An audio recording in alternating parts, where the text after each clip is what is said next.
अस्सलाम वालेकुम। मुल्की और गैर मुल्की ताज़ा तरीन खबरों और करंट इशू से बाखबर रहने के लिए हमारे साथ रहें। रुख करेंगे साहिवाल का, जहां से रिपोर्ट कर रहे हैं हमारे नुमाइंदे Imtiaz advocate.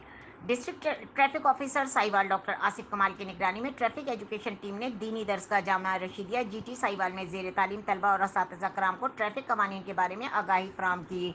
Traffic education team senator traffic assistant Akbar Ali, assistant Mohammad Shakeel ने कहा कि मोटरसाइकिल सवारों को पम्फलेट, अकम नुमा शीशे और इंडिकेटर का इस्तेमाल ज़रूरी। वन व्हीलिंग एक खूनी खेल है जिससे बहुत से हादसा जन्म ले रहे हैं। 1 मिनट की लापरवाही आपको मौत के मुंह में ले जा सकती है।